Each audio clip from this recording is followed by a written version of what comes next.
الفاتحة.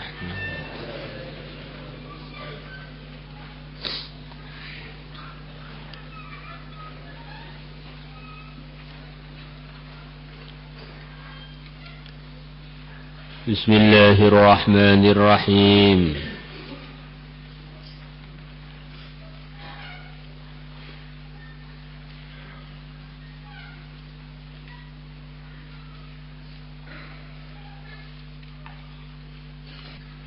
وعن أبي هريرة رضي الله عنه قال Sami'tu aku telah mendengar Rasulullah sallallahu alaihi wasallam yaqulu, beliau bersabda, sab'atun, ada 7 orang, atau sab'atun, ada 7 kelompok, yudhilluhumullah, yang Allah akan menaungi mereka, fi dhillihi, di naungannya, yauma la dhilla illa dhilluh, di hari yang tidak ada naungan kecuali naungannya Allah,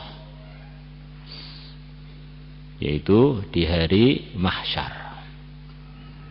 Yang mana hari mahsyar itu nama lainnya adalah Yaumuddin, hari pembalasan. Semua manusia dikumpulkan di tempat perkumpulan mahsyar.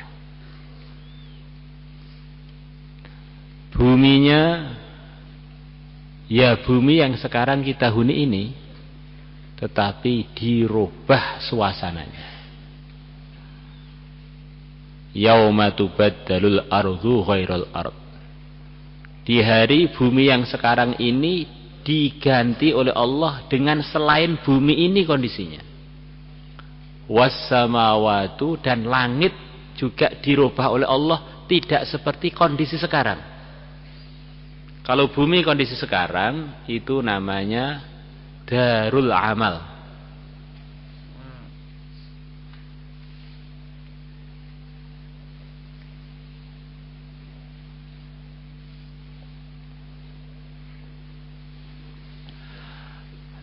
Tempat amal, bukan tempat pembalasan. Sebetulnya pembalasannya sudah dapat, tetapi nggak tampak langsung. Atau andaikan tampak tidak sempurna. Memang dunia tempat ujian. Kita baca subhanallah sekarang ini, sekarang juga langsung tumbuh satu pohon sempurna di surga sana. Hanya saja itu nggak kelihatan sekarang. Secara umum dunia ini tampaknya memang tempat kerja, nanti gajinya ngambilnya di akhirat.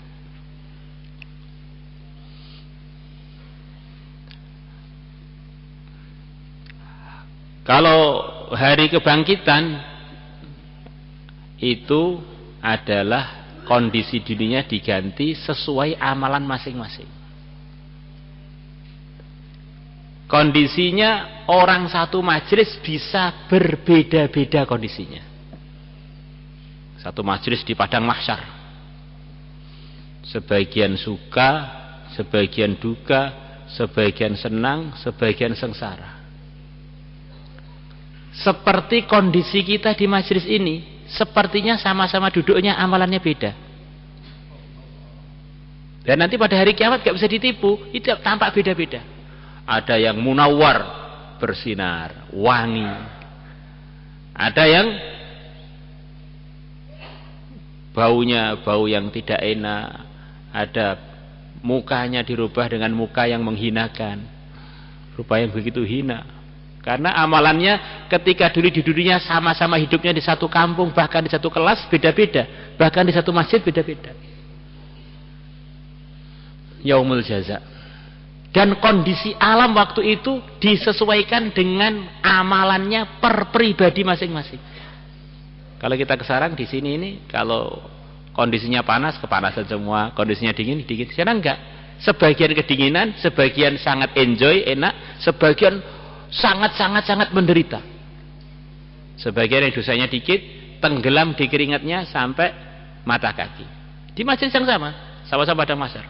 Sebagian dosanya lebih banyak, tenggelam di keringatnya sampai lutut. Ada dosanya begitu banyak boys, sampai dia tenggelam di keringatnya.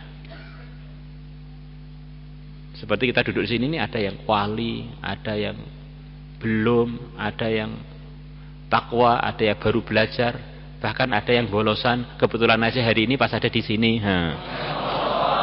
Beda-beda.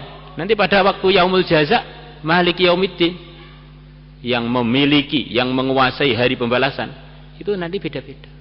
Sampai mataharinya pun berbeda-beda. Untuk yang ini panas, untuk yang ini ternaungi, untuk yang ini begitu. Jadi di antara kondisi jaza, kondisi balasan pada 7 kelompok ini di padang mahsyar yang sama adalah diberi naungan Allah di waktu orang selain mereka tidak dinaungi. Yaumul jaza. Katanya Imam Ghazali kurang lebihnya, kadang-kadang orang itu mikir, masa sih di kuburan, di mahsyar itu orang yang berdekatan kondisinya beda-beda, satunya senang satunya susah, masa mana mungkin itu. Coba kamu renung, di dunia pun sering terjadi begitu itu. Kamu sama-sama duduk, satunya bayangkan hari Kamis walimah, seneng. Satunya yang duduk di sampingnya, sama-sama di sampingnya cemberut, karena ternyata lamarannya ditolak hari Kamis itu jadi hari penderitaan. Untuk dia hari Kamis hari penderitaan. Contohnya begitu. Ada sama-sama satu kamar, sama-sama tidur, sama-sama mimpinya. Orang lihat dari luar, podo ae. Ternyata satu mimpi jadi pengantin baru, satunya mimpi diuber polisi terus digebuki. Lah kurang lebih kondisi mahsyar begitu itu. Di dunia ini sudah ada gambaran-gambaran begitu itu. Sama-sama satu majelis, sitoke memet, sitoke seneng.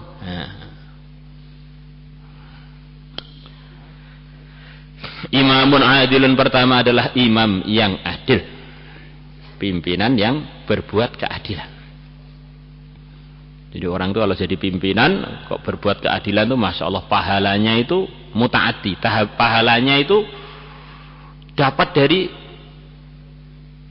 dia sendiri yang telah berbuat keadilan, kemudian melober kepada orang-orang yang dapat keadilan dia. Berapa banyak orang terkena kebaikan dia gara-gara keadilan dia.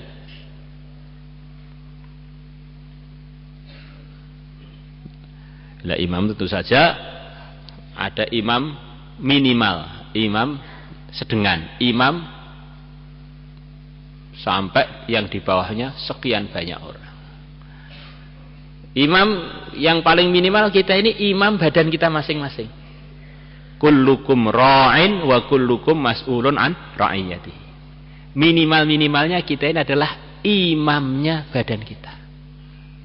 Andaikan di dunia ini hanya ada kita saja, seperti zaman Nabi Adam, ya tetap saja kita ini imam atau khalifah. Ngimami siapa? Matanya, mulutnya, kupingnya, tangannya, kakinya. Ini kita jadi imam di diri kita. Kemudian imam yang agak gede dikit, di antara gambarannya imam istrinya dan anak-anaknya. Imam yang lebih besar lagi mungkin imam satu kampung, satu negara, bahkan imam satu dunia. Beda-beda. Oh, saya ini bukan imam, makmum terus ya, itu sholat, ya, makmum terus, bahkan masbuk terus. Tapi sebetulnya kita ini semuanya imam. Kamu kok gunakan mulut kamu untuk itu, kamu berarti tidak amanah di dalam ngimami mulut kamu. Kamu kok gunakan kaki kamu untuk terlambat sholat, untuk bolos, berarti kamu nggak amanah dalam menjadi amirnya kaki kamu. Kamu kok mata kamu apa-apa dilihat, yang halal dilihat, yang haram dilihat, semuanya dilihat, ini berarti kamu nggak amanah di dalam jadi imamnya mata kamu. Kan kita ini diberi ikhtiar oleh Allah, diberi perasaan mampu mengatur. Lah perasaan itu akan ada hisabnya. Kita mau menjamkan mata, ya perasaan kita bisa buka mata. Walaupun hakikatnya sebetulnya nggak mampu sih, tapi perasaan itulah yang akan dihisab dari kita. Namanya kita mukallaf, orang yang memang masih waras. Waras itu apa? Ya punya perasaan bisa begini, bisa begitu. Maka kalau orang sudah gila, nggak bisa ngontrol perasaannya, sudah nggak ada kewajiban untuk amal agama. Maka selama kita ini merasa waras, maka kewajibannya ngatur kewarasan kita di dalam ridhonya Allah. Saya ini kok takdirnya begini. Oh gitu ya. Kalau begitu ya sudah, nggak usah makan, nggak usah minum. Saya kan lapar makan. Nah, kalau itu urusan itu kok nggak ngomong-ngomong takdir. Urusan makan minum nggak ngomong-ngomong takdir. Pokoknya Anda dukung nggak dukung, tetap makan tetap minum loh. Begitu urusan bolos, saya ini takdirnya di Lauhil Mahfuz tadi ditulis bolos gimana loh Pak? Ya, saya ditakdirkan nampil yang kabur gimana ya? Ganti. Takdir dilawan dengan takdir.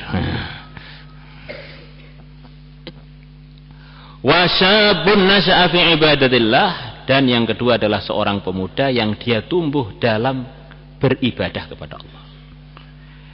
Ini diantara maksudnya dalam syarah-syarahnya, ini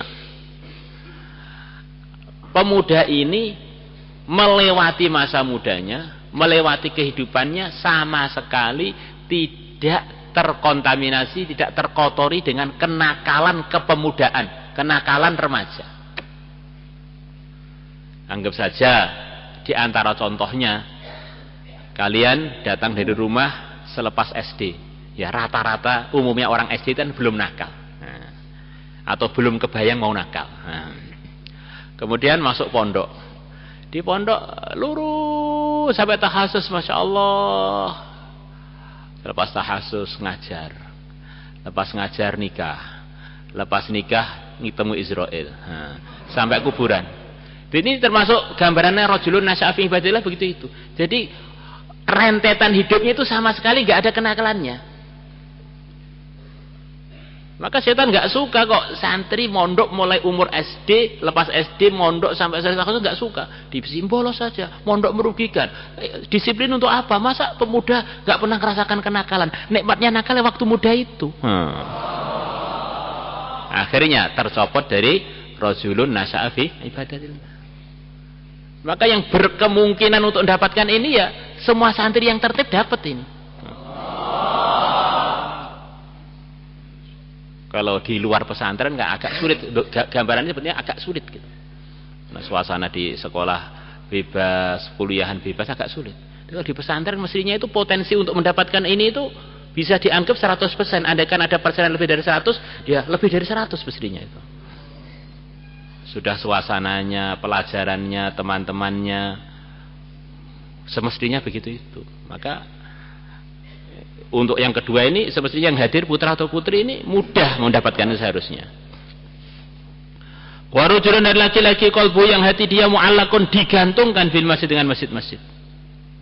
Itu diantara maksudnya orang iman yang dia ini begitu disiplin dengan program-program keagamaan yang telah diperintahkan, disyariatkan di masjid. Di antara yang terpokok ya salat 5 waktu berjamaah itu. Mu'allak itu artinya belum waktunya pun hatinya sudah di situ.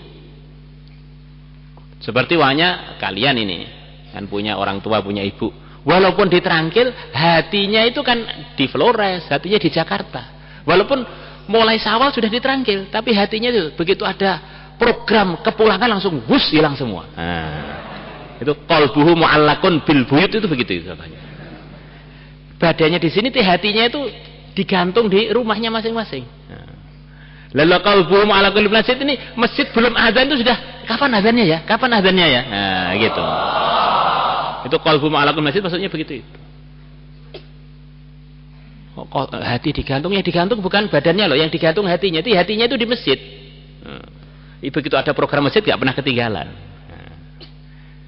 Nah ini anak terangkil ini mestinya masjidnya tinggal melangkah 1 langkah sampai mestinya lulus semua itu. Kalau nggak lulus ya bukan hanya kebangetan, sempurna kebangetannya. Warajulani tahabba fillah ijtama'a ala dzalika wa tafarraqa alaihi. Ini penting, banyak yang mengartikan ini kurang tepat. Ini babnya al-liqa ma'al mahabbah wal firaq ma'al mahabbah. Ini babnya bukan ketemu karena Allah, berpisah karena Allah. Ini babnya bukan itu. Babnya ketemu sama-sama mencintai karena Allah, ketika berpisahnya disertai kerinduan pengen ketemu lagi.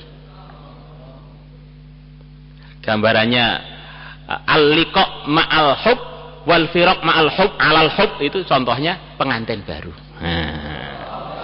Contohnya pengantin baru ketemu dengan suaminya begitu romantis. Suaminya pergi ke masjid loh, pengen ketemu kapan ya selesai program masjid cepat pulang saya. Itu contohnya, itu begitu itu. Nah ini diantara tanda iman benar itu kalau orang dengan teman muslimnya itu begitu rindu itu. Maka diceritakan para sahabat begitu selepas sholat jamaah subuh pulang ke masing-masing untuk ngurusi macam-macam, mereka kangen kapan ya ketemu dengan teman-teman lagi di masjid. Begitu selepas selesai isya tidur tuh sering kebangun. Loh kapan subuhnya saya pengen cepat ketemu lagi teman-teman di masjid. Nah ini banyak diartikan yang akan kita baca ini dengan al-hub fillah wal bughdu fillah, itu keliru. Al-liqa 'alal hub wal firaq 'alal hub. Ala itu di atas. Al-liqa 'ala, ketemu di atas kecintaan, berpisah di atas kecintaan.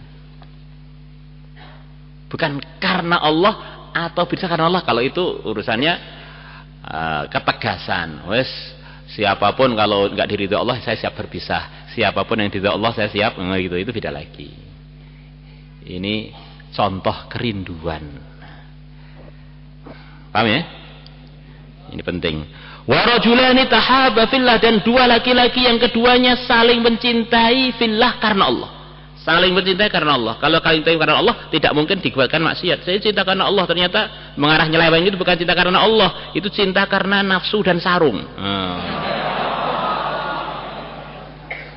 Ijtama'a ala dzalik, keduanya berkumpul ala dzalika, di atas hubbillah.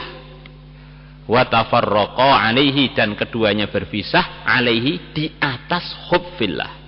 Maka gambarannya yang telah diterangkan tadi. Paham ya? Ya, kalau ada yang terangkan selain itu harus diluruskan. Memang itu banyak kekeliruan dalam artikan ini. Wa rajulun, dan yang seterusnya adalah seorang laki-laki. Ta'adhum ra'atun dzatu mansibin wa jamal, yang mengajak dia untuk berbuat maksiat seorang wanita. Dzatu mansibin, yang wanita tadi mempunyai posisi yang kuat, anaknya pejabat atau anaknya bos, orang yang kira-kira kalau dia berbuat pelanggaran pun nggak ada yang berani ngurus. Anaknya siapa, raja atau anaknya pendekar siapa, ngajak dia untuk ngeluyur, ngajak dia untuk maksiat. Terus wajamalin, bukan sekedar dia punya posisi kuat, memang dia cantik. Ini ada dua penguat untuk berbuat maksiat. Pertama, cantik, memang itu menarik. Kedua, nggak ada yang ngurus nanti.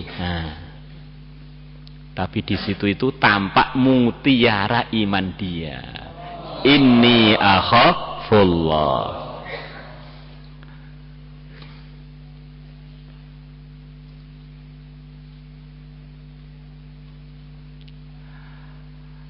Di orang ini sebelum ada ujian sepertinya sama-sama jagoannya. Begitu sparring ternyata satunya mukul aja nggak bisa. Malah mukul ke seleo.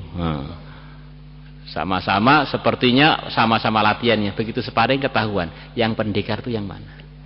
Sama-sama sepertinya orang baik-baik aja. Begitu digoda wanita yang cantik, yang punya posisi kuat, itu beda. Ada yang sama sekali tidak melanggar. Tipe-tipe para anbiya, tipe Nabi Yusuf, ma'adallah. Ada yang tipe-tipe mumpung ini,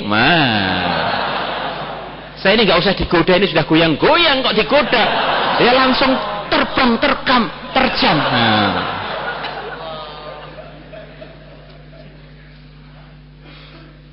Faqal, maka dia mengatakan, inni akhafullah, sesungguhnya aku takut kepada Allah. Warajulun, dan seterusnya adalah seorang laki-laki.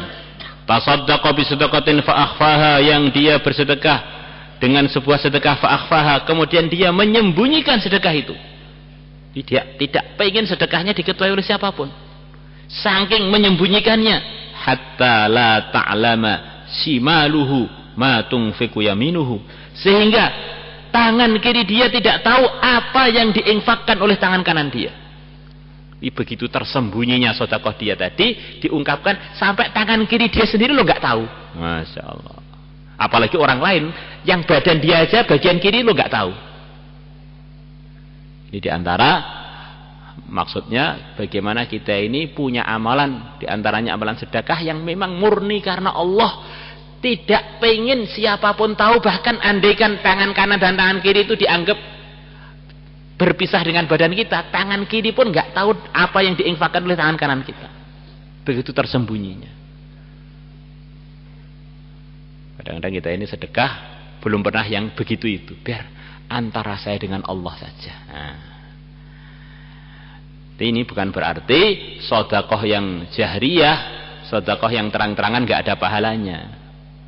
Karena sedekah yang terang-terangan itu juga bagian dari syiar untuk menyemangati yang lain-lain.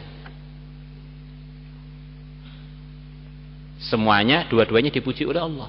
In tubdus shadaqati fa ni'ma hi. Fa ni'ma hu pa hi. Fa ni'ma hi ya.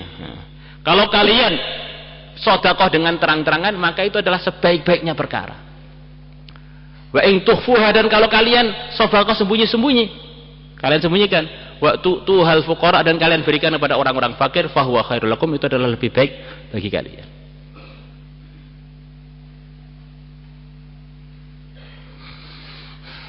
Maka kalau orang lain berbuat sedekah sirri atau jahri, kita husnudzon. Jangan ada teman kita sedekah jahri, riak ini, ini anu pamer. Kok kamu jadi dukun sekarang? Mulai kapan kamu tahu hatinya seseorang? Mau jadi dukun.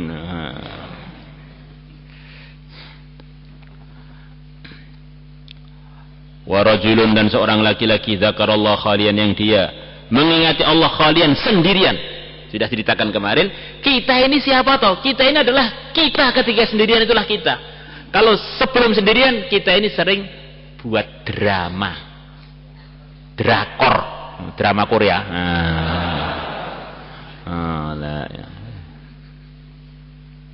Jadi kalau kita sudah sendirian itu tampak, ini saya ini si ahli ibadah apa si setan gitu. Fafadhat ainah, kemudian kedua matanya mengalirkan air mata, nangis ketika sendirian. Doa bareng-bareng istighosah, temannya nangis. Ya baiklah, masih ada perasaan hati temannya hatinya terenyuh, dia ikut terenyuh. Nah, ya orang normal seharusnya begitu itu. Tetapi kalau sendirian nangisi dirinya, wah ini beda. Saya sendirian Pak, tapi nangisnya untuk buantar yang juru kamar. Biar semua kamar tahu ini sendirian kholian. Alah, itu drama lagi. Kalau depan orang bawa tasbih, masuk kamar buka HP. Alah, drama. Pandangan makhluk ini puji-puji ahli wirid. Begitu masuk kamar tampak setannya. Maka ini kata-kata khalian itu Pak, kita waspadai. Wa rajulun dzakarallaha khalian fa fadhat ainah. Rawahu Muslim. Qultu wa taqaddama, dan telah lalu hadis ini fi hidil farji, dalam bab menjaga kemaluan. Wa taqaddama, dah lalu fi hidil farji, dalam bab menjaga kemaluan. Hadis Umar, hadisnya Sayyidina Umar, fi qissatul kifli, dalam kisahnya seorang yang bernama Al-Kifl.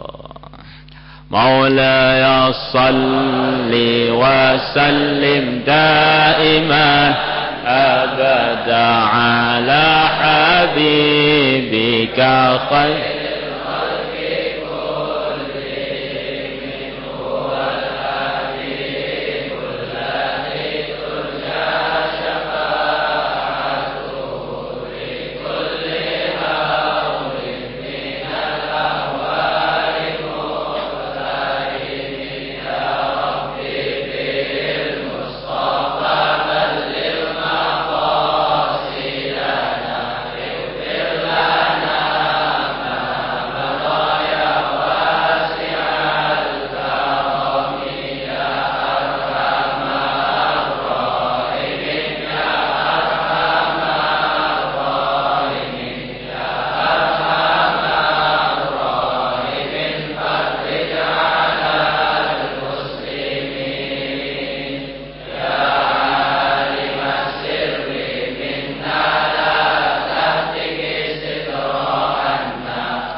وعافنا واعف عنا